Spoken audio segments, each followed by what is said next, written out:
On va débuter par une propriété générale des fonctions inverses ou fonctions réciproques. Donc, l'inverse par 1 sur f de x égale à l'inverse par f de 1 sur x.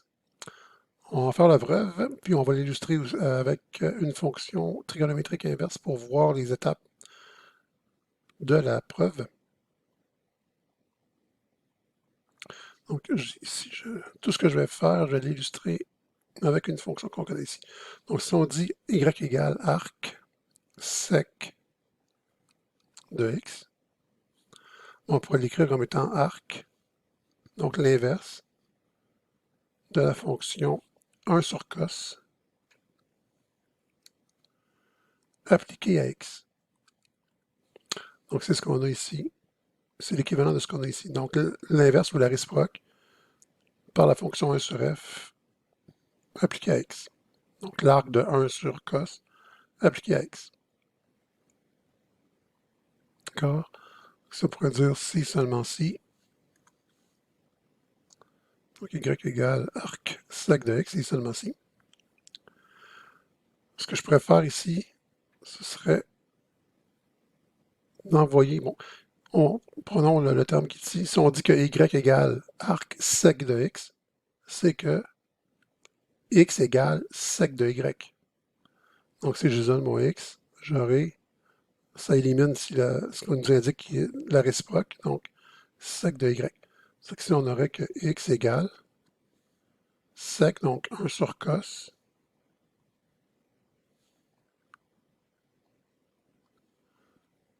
appliqué à la variable y. C'est ce qu'on va illustrer ici. Donc, x égale la fonction 1 sur f appliquée à la variable y. D'accord. Ça ici, ce serait la même chose que, dans une écriture plus standard, 1 sur cos de y. Donc, si on peut dire encore la même chose, l'équivalent, ce serait comme dire 1 sur f de y.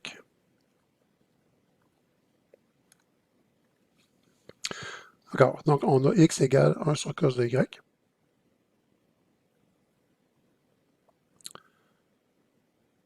De ça, on pourrait déduire que quoi? Si on inverse chacune des fractions en considérant ici comme x étant x sur 1, on pourrait avoir que cos de y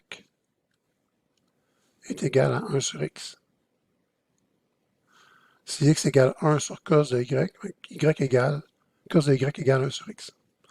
Donc ici, on pourrait déduire que f de y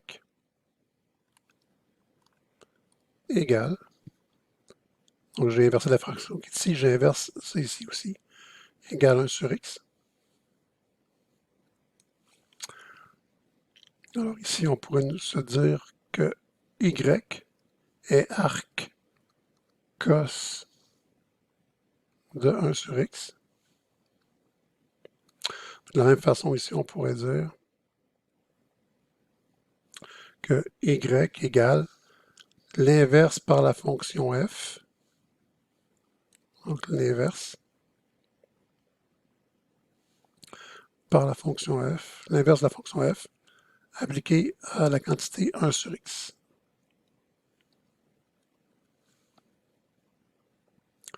D'accord. Donc ici, on l'enlève, c'est juste pour voir ce qui se passait dans la démonstration.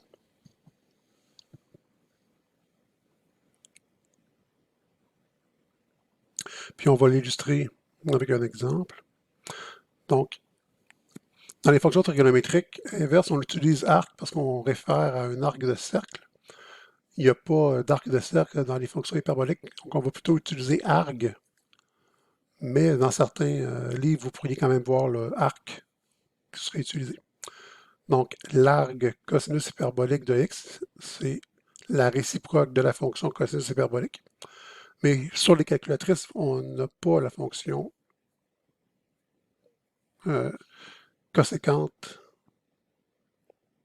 Si je sais plus, je me suis peut-être gouré dans ce que je disais. Donc, j'ai l'arg coséquente hyperbolique de x. Sur les calculatrices, on n'a pas touche coséquente hyperbolique, donc on n'aura pas non plus sa réciproque. Il faut qu'on se ramène à une fonction de sinus hyperbolique, cosinus hyperbolique ou tangente hyperbolique. Donc ça, c'est comme si on avait l'arg par 1 sur sinh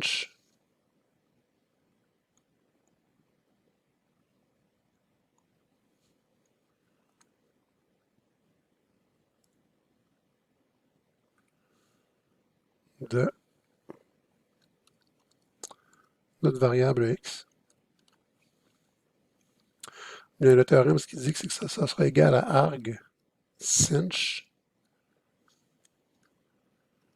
J'inverse la fonction, j'inverse la quantité à laquelle elle s'applique, donc de 1 sur x. Ce qui veut dire que si j'ai à calculer l'arg coséquente hyperbolique de 2, ça deviendra l'arg sinus hyperbolique de 1,5.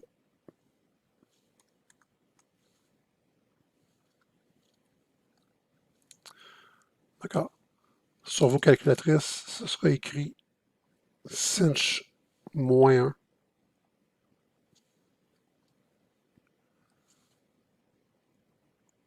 1 de 1,5.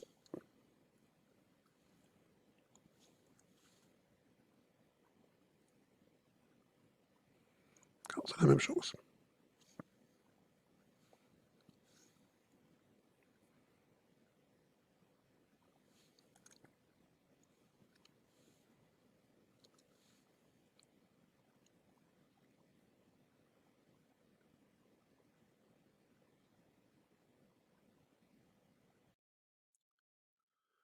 On va voir aussi que les fonctions hyperboliques inverses ou réciproques peuvent toutes s'écrire sous forme logarithmique.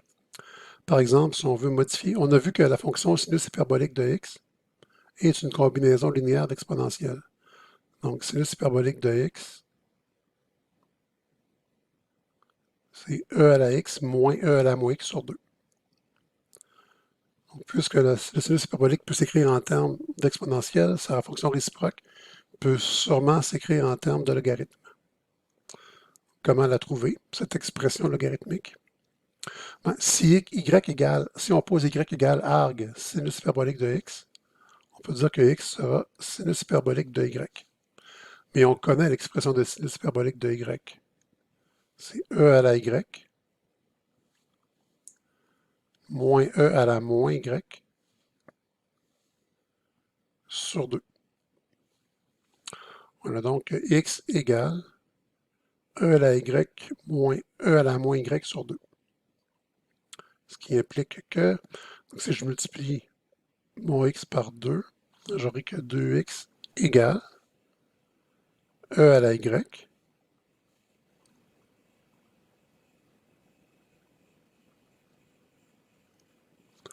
moins.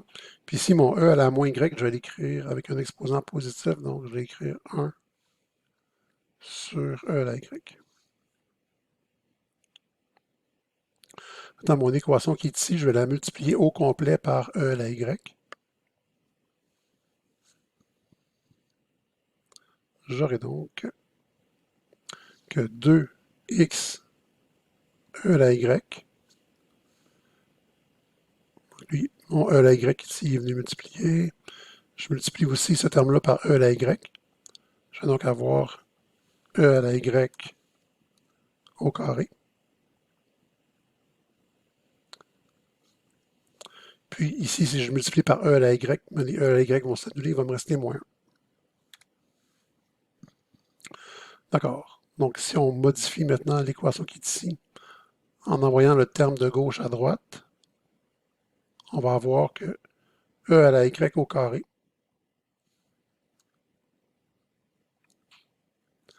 moins 2x e à la y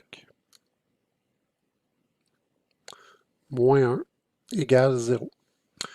Ça ici, c'est ce qu'on appelle une équation quadratique en e à la y. Pour le résoudre, on peut utiliser la formule quadratique. On n'obtiendra pas x égale quelque chose, mais bien e à la y égale quelque chose. Puis mes coefficients serait, dans l'équivalent d'une parabole, le a égale 1, le b égale moins 2x et le c égale moins 1.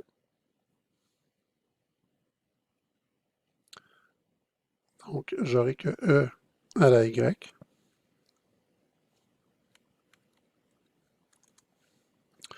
égale, je vais avec la formule quadratique. Donc, c'est comme si on avait cette quantité ici. Donc, notre b est moins 2x. J'ai donc moins 2x, plus ou moins. B2, ce sera moins 2x au carré, moins 4 fois a qui vaut 1, fois c qui vaut moins 1,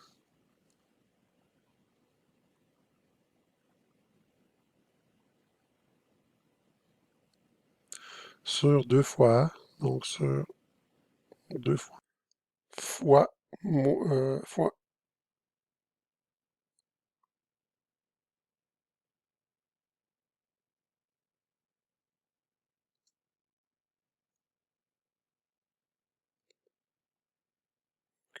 1,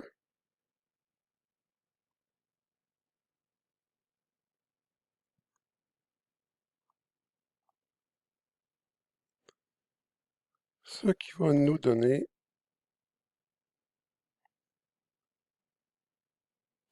2x plus ou moins la racine de 4x2 plus 4x, plus 4, désolé, plus 4 sur 2.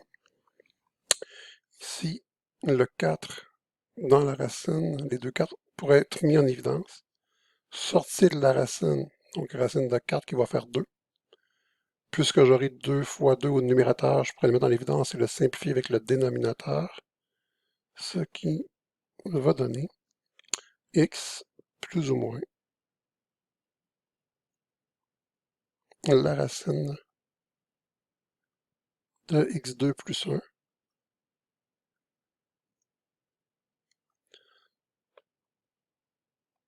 tout simplement,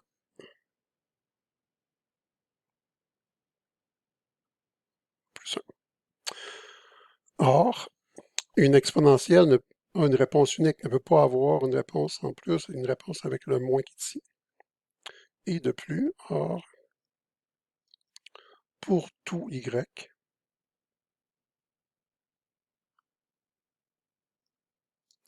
l'exponentielle e à la y est toujours supérieure strictement à 0. Ce qui nous implique que si on prenait la solution x moins la racine de x2 plus 1, si je prends un nombre, que je l'élève au carré, que je lui ajoute 1, et après que j'extrais la racine, le nombre sera supérieur au nombre de départ. Donc, je ne peux pas prendre la solution avec le moins, puisque j'obtiendrai une exponentielle qui a une valeur négative. Il faut donc que j'opte, le moins est à rejeter, il faut que j'opte pour le plus, ce qui nous donne donc que l'exponentielle e à la y est égale à x plus la racine de x2 plus 1,